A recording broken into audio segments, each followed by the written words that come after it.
नेमकं आज वडेट्टीवार यांच्या विरोधात आपल्या वतीनं जो या ठिकाणी निषेध मोर्चा आहे त्याचं मुख्य कारण काय आहे आणि याचं रूपरेषा कशी असणार आहे?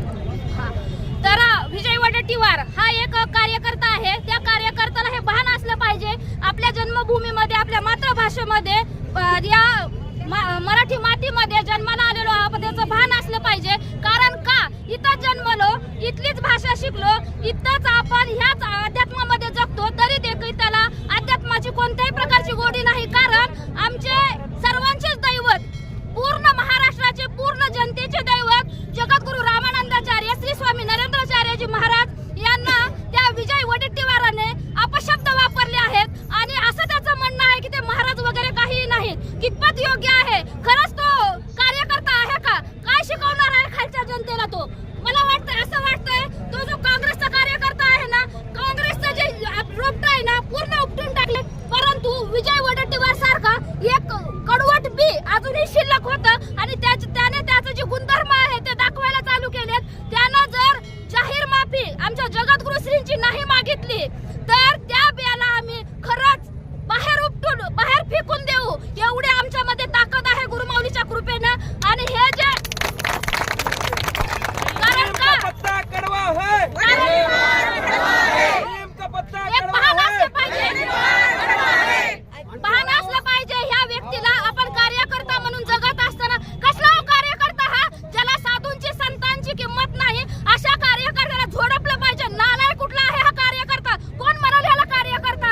अहो मला असं सांगायचंय, तुम्ही म्हणताय लाडक्या बहिणीमुळे आम्ही निवडून आलो. कशाहून काय प्रूफ आहे? बघा, निवडणुकीच्या काळामध्ये 10 जणांकडून एक मतदार पैसे घेतो, एक मतदार 10 जणांकडून पैसे घेतो, पण मत एकालाच करतो.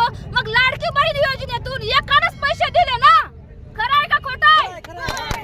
मग मला सांगा कितपत योग्य आहे हे ना असं बोलणं? कारण साधू संतांमुळेच हा देश आज चालतोय. कारण धर्म हा शांतीनं कसं जगावं हे शिकवतोय. आणि या भडव्याला सुद्धा माहित झालं पाहिजे, याला जाहीर माफी मागितलीच पाहिजे, मागितलीच पाहिजे. जर माफी नाही मागितली तर येणाऱ्या काळामध्ये आपलं काय आंदोलन असणार आहे? माफी जर ह्यानं नाही मागितली, असंही आणि तसंही कित्येक वर्षापासून ह्याचा काँग्रेसचं रोपट उपडून महाराष्ट्राच्या बाहेर फेकून दिलंय. पण परत इथून पुढे त्याचा नामोनिशान मिटवायची सुद्धा गॅरंटी 101% गॅरंटी जनतेमध्ये आहे. जे थोडं शिल्लक राहिलंय ना, लाज, त्याला लाज जर असेल खरंच तर त्याला माफी मागितली पाहिजे स्वतःचं अस्तित्व टिकवण्यासाठी, या मातृभूमीमध्ये जगण्यासाठी.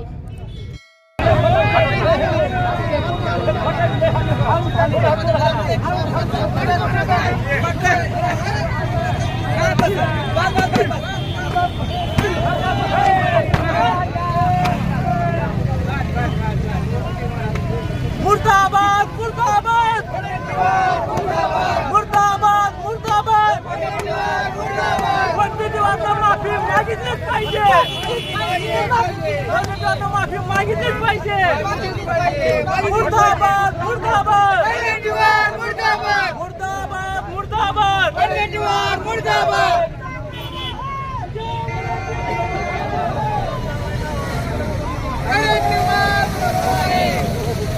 अरे नीक का बच्चा करवा है.